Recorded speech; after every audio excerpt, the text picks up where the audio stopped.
Goeienaand, good evening, fellow South Africans and citizens of the world. Now, to start off with this video, let's listen to the iconic words of one Nelson Mandela about how his ANC government was going to be running South Africa. But we are not going to live like fat cats. The days of the gravy trains are gone. Now, 26 years later, let's see what the reality of the situation is. Well, the government fat cats have been cleaning up. The government politicians have been as corrupt as whatever, which basically calls Mandela a liar. And that's a fact. He's a liar. Government will have to look at new methods to curb its ballooning debts, including the possible introduction of a wage freeze. This is according to Deputy Finance Minister David Masondo, who was speaking at the Private Investors for Africa event on the 7th of October. Masondo said that a significant part of the country's expenditure goes to the government wage bill and bailouts of state-owned companies, with Eskom being one of the biggest recipients of government recapitalization. Now, what does that tell you for a start? It tells you that the Cadres are in there, they're sucking from the trough, there's corruption all over the place, and this is the ANC that Nelson Mandela conceived.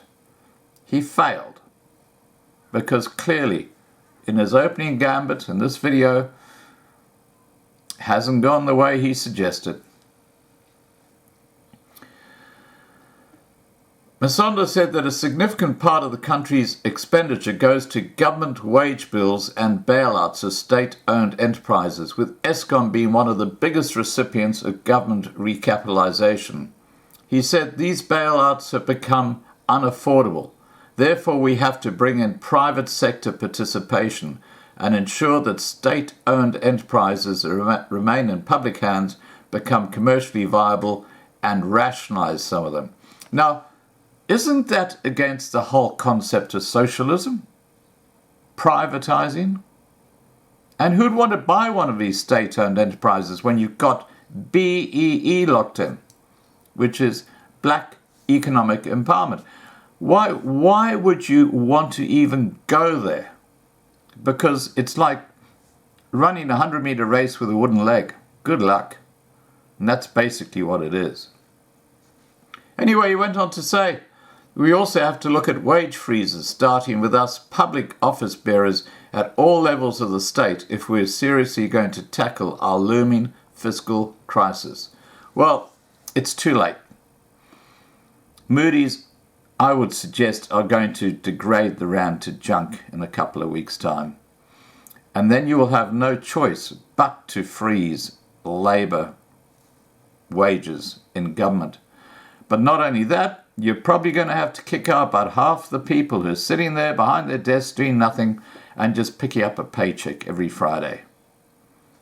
And that's a reality. Let's continue. Masondo added that it was no longer an option to rely on increased tax revenue, which had been hampered by institutional challenges at SARS due to state capture. And even bigger fish are all those people who've got money who are fleeing out the country, and there goes your tax base. But of course, that's not mentioned. He said, growing the economy is the only option in order to build a broader economic base for revenue generation. Raising revenue will require South Africans to pay for the services they receive from the government. Economist Mike Schuessler recently highlighted that, including state-owned companies, now this is the biggie, government's wage bill accounts for 33% of all wages paid in South Africa, while it employs only about 13% of the workers. You know what that means in simple terms? It means a whole lot of people are being overpaid in government jobs. And who's funding those government jobs? The taxpayer. And this has been going on for 25 years, and demonstrates why South Africa is in the financial crisis it is now. This means that the government workers are very well paid despite the need for taxpayers to constantly bail out state-run companies and departments. When looking at how these wages have increased over time, Schussler said that government salaries have increased much more than inflation. The Johannesburg Stock Exchange All Share and the average commercial salary over the past 10 years. One of the factors that can be attributed to these high numbers are the number of departments in South Africa, which was reduced to 39 after the 2019 elections from 46 before.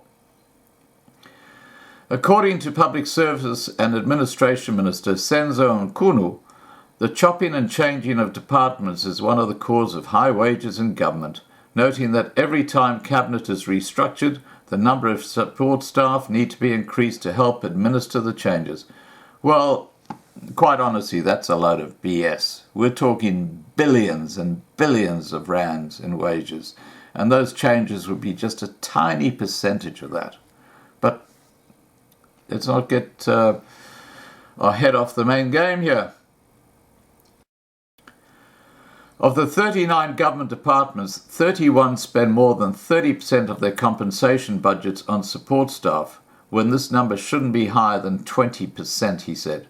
Guess who's getting that support staff status? Friends, family, cadres in the ANC. It's a complete con. Remember the words of one Nelson Mandela. Let me repeat them for you. Here we go. But we are not going to live like fat cats.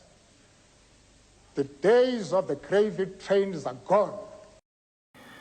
He described department and cabinet size as a political issue that is dealt with at the president's discretion. Previous proposals were to bring the cabinet in line with the size it was between 1994 and 2008, when it had 28 departments. But guess what? Because you got a lame duck president, Cyril Hippo Eyes Ramaphosa, who doesn't know what he's doing, they've actually increased the number of departments under his watch. And this is why the ship is sinking. All right, guys, please remember to subscribe to be kept informed. Ring the bell for the updates. Please like this video. Please share this video. And above all, stay safe. Bye for now.